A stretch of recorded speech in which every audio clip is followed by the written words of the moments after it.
Hello दोस्तों, welcome to my YouTube channel. मैं शैलेंद्र आप सभी का अंशिका कोचिंग सेंटर में स्वागत करता हूं। तो कैसे मेरे प्यारे दोस्तों, उम्मीद करता हूं आप लोग बहुत अच्छे होंगे। तो आइए, हम लोग नंबर सिस्टम पढ़ रहे थे। कहाँ तक बताया था मैं?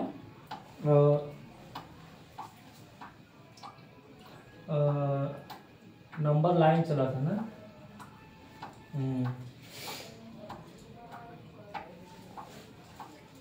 नंबर लाइन चला था। हाँ, संख्या रेखा चला था हम लोग। संख्या रेखा इसको बोलते हैं नंबर लाइन। तो नंबर लाइन में हमने बताया था कि वास्तविक संख्याओं को, जितनी भी वास्तविक संख्याएं हैं सबको हम एक संख्या रेखा पर दर्शा सकते हैं। तो रियल नंबर को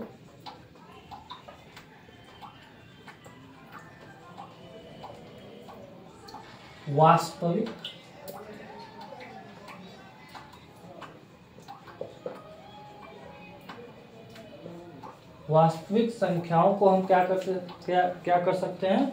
संख्या रेखा पर दर्शा सकते हैं। सारी वास्तविक संख्याओं को हम लोग क्या करते हैं? संख्या रेखा पर दर्शा सकते हैं। संख्या रेखा किसको बोलते हैं? संख्या रेखा देखिए ऐसा बनता है, डॉट डॉट, ये अनंत तक होता है, डॉट डॉट माइनस भी अनंत तक होता है। संख्या रेखा है तो दोनों तरफ एरो रहेगा, ठीक है। क्योंकि रेखा का अंत नहीं होता, बहुत उसका अंत ही नहीं होता, एरो रहेगा दोनों तरफ, क्योंकि रेखाएं बढ़ाई जा सकती हैं जितना आप चाहो। तो मेरे दोस्तों, रियल नंबर यानी कि वास्तविक संख्या को हम क्या कर सकते हैं? संख्या रेखा पर दर्शा सकते हैं। अब आप लोग बोलिएगा सर 1 तो दिख रहा है, 2 तो दिख रहा है, आप वास्तविक संख्या बोल रहे हैं, तो वास्तविक संख्या में तो देखिए इसमें 2 संख्याएं और हो जाएंगी। एक होगा परिमेय संख्या,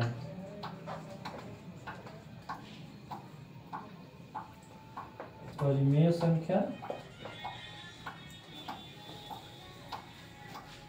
संख्या और एक होगा अपरिमेय संख्या।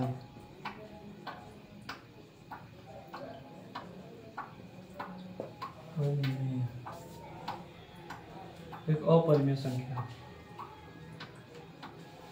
ठीक है मेरे दोस्तों। तो परिमेय संख्या और अपरिमेय संख्या, हम दोनों संख्याओं को संख्या रेखा पर दर्शा सकते हैं। लेकिन कल बताया था इंटीजर, काल्पनिक संख्याओं को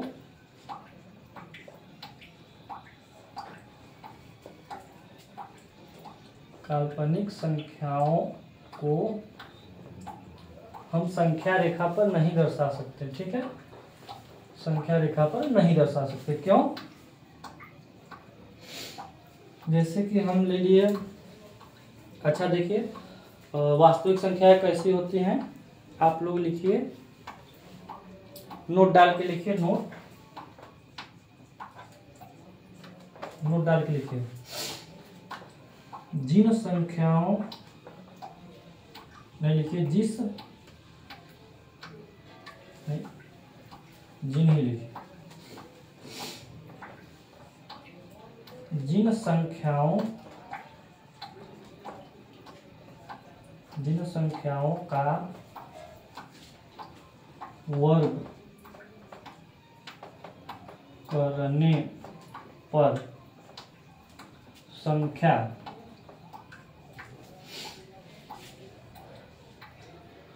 धनात्मक आए, जिन संख्याओं का वर्ग करने पर संख्या धनात्मक आए, यानी कि पॉजिटिव धनात्मक आए,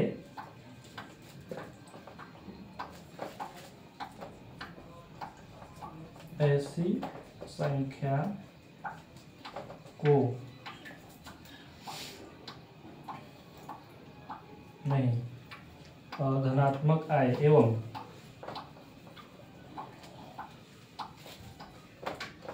जिन संख्याओं का वर्ग करने पर संख्या धनात्मक आए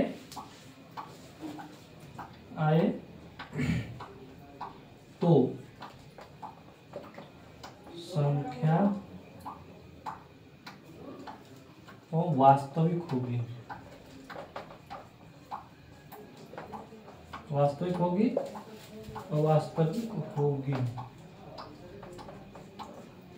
या वास्तविक होगी तो हम लोग उसको संख्या रेखा पर दर्शा ही सकते हैं। अगर संख्या जो हमारी वास्तविक है, हमने बताया है कि संख्या रेखा पर सारी वास्तविक संख्याओं को दर्शाया जा सकता है।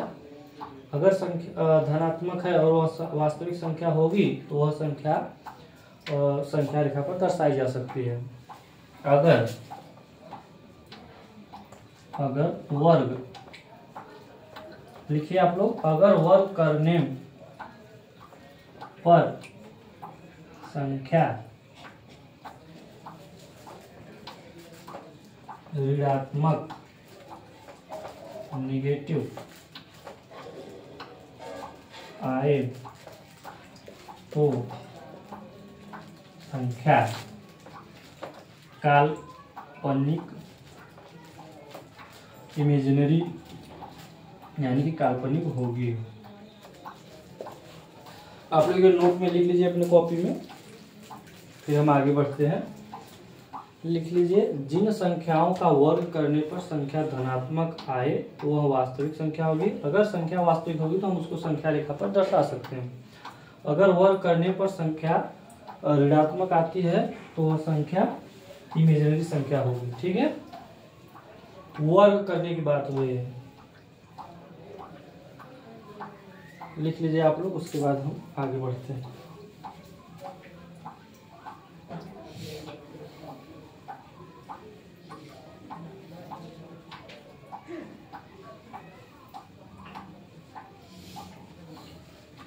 उम्मीद करता हूँ आप लोग लिख लिए होंगे। मिटाता हूँ उसको, फिर आगे बढ़ते हैं।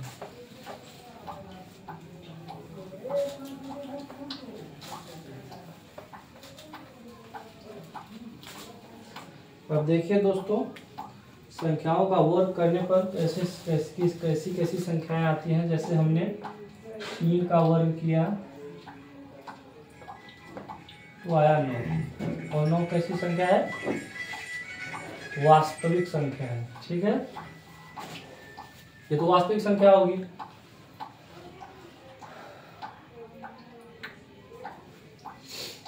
और दूसरा देखिए, अगर हम लोग √5 का अगर वर्ग करते हैं तो क्या आएगा?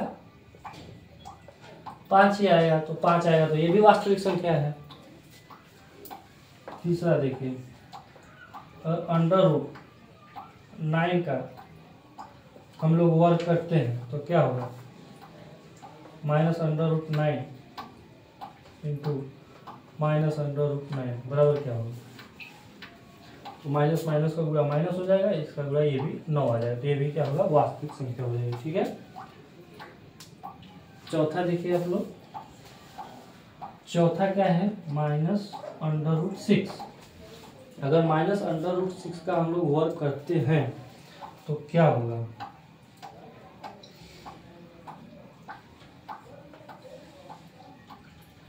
-√6 इंटू √6 तो क्या होगा? ये बाहर तो कुछ है नहीं,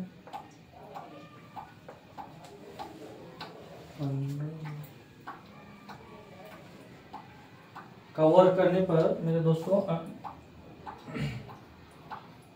-√6 ही आएगा।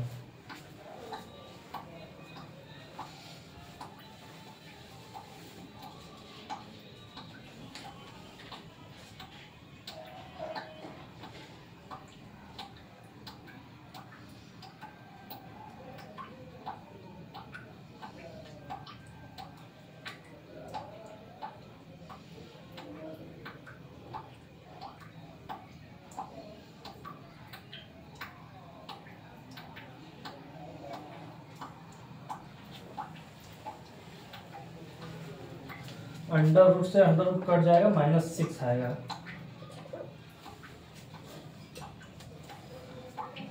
लेकिन ये तो वास्तविक संख्या हो गई क्योंकि इंटीजर है ये।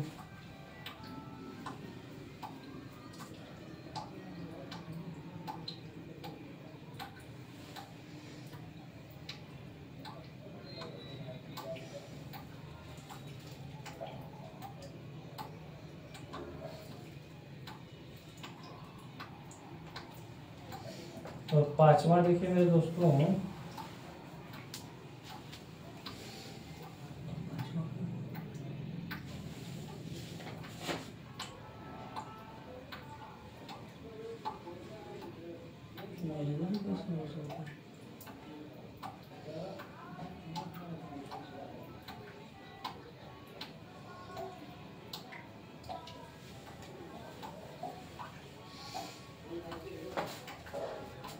तो देखिए ये इमेजिनरी नंबर आ गया, यानी कि काल्पनिक संख्या।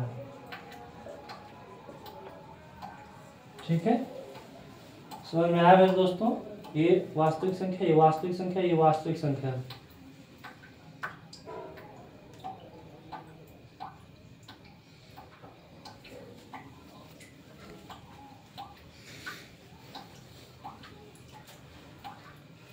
तो आइए हम लोग संख्या रेखा पर संख्याओं को दर्शाना सीखते हैं, कैसे दर्शाएंगे।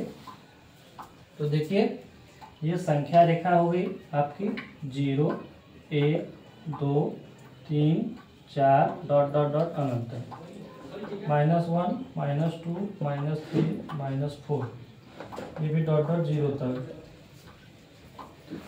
तो हम लेते हैं पहला √2।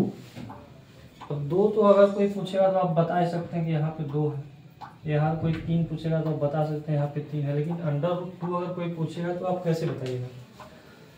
तो √2 को बताने के लिए हमको पाइथागोरस प्रमेय लगाना पड़ेगा। ठीक है मेरे दोस्तों, तो पाइथागोरस प्रमेय में क्या है, मान लीजिए ये त्रिभुज, समकोण त्रिभुज में पाइथागोरस प्रमेय लगता है। ठीक है मेरे दोस्तों, तो देखिए इसमें क्या है, AB का स्क्वायर प्लस AC का स्क्वायर बराबर CD का स्क्वायर। ठीक है मेरे दोस्तों, CD का स्क्वायर,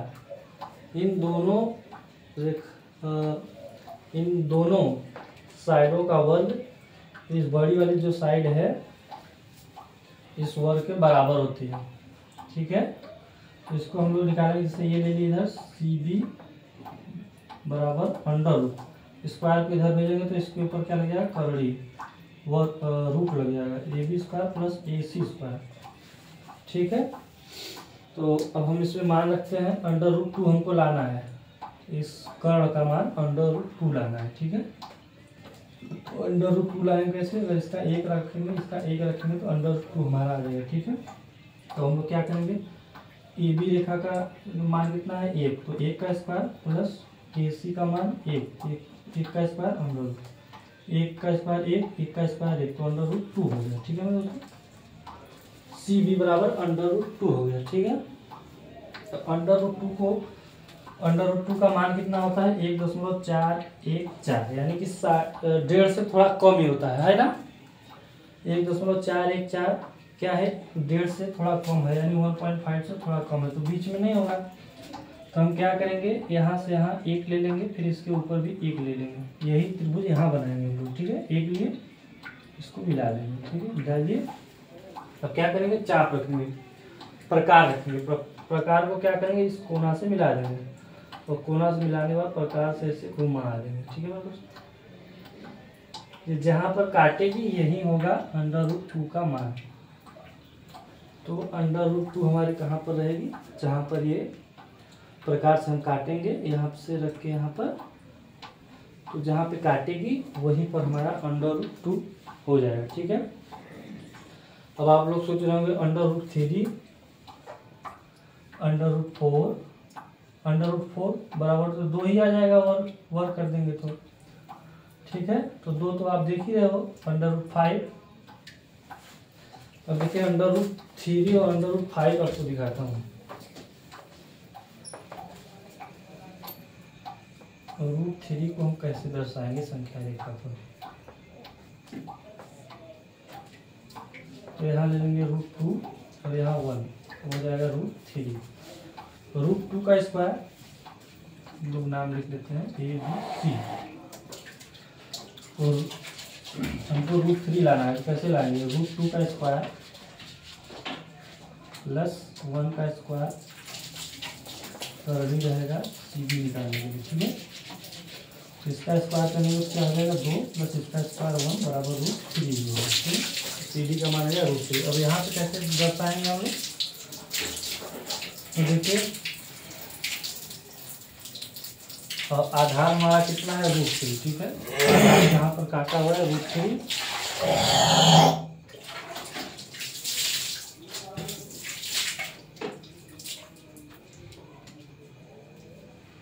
प्लस 1 ऊपर ले लेंगे और इसको मिला देंगे। मिलाने से फिर हम प्रकार रख के इसको काटेंगे। फिर ये जहाँ से काटता हुआ जाएगा वहाँ पर √3 होगा, ठीक है। तो यहाँ पे जहाँ पे काटा है यहाँ पे √3 हो गया। √3 का मान कितना होता है? 1.732। तो ये 2 से थोड़ा सा कम ही है, ठीक है मेरे दोस्तों।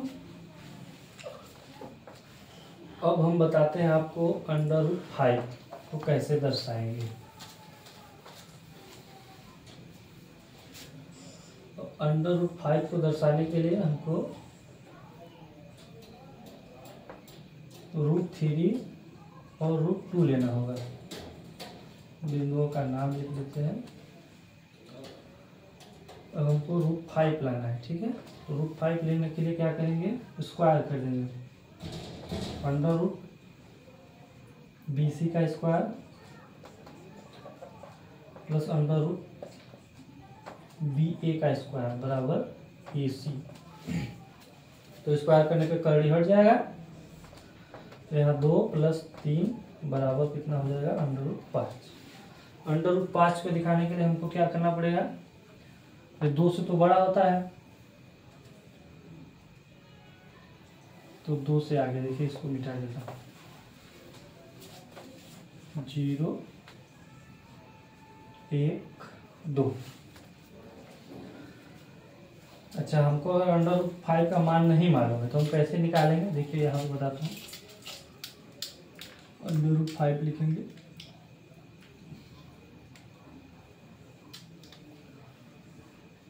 इसको 2 बार ले जाएंगे, ठीक है। 2 दूना 4, 1 बचा, यहाँ 2 से 4 हो गया, पॉइंट रखिए। फिर यहाँ पर 0 हो जाएगा, नहीं जाएगा, फिर 0 ले लीजिए और यहाँ 1 बार ले लीजिए। 4.1 यानी कि 2.1। तो हमको आधार कितना है? √2। एक √3 है।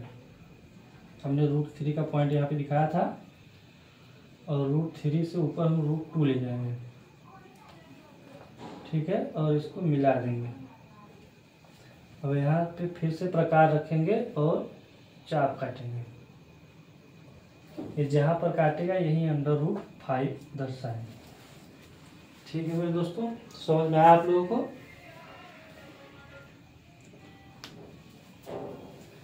ठीक है, आज यही तक, मिलते हैं कल।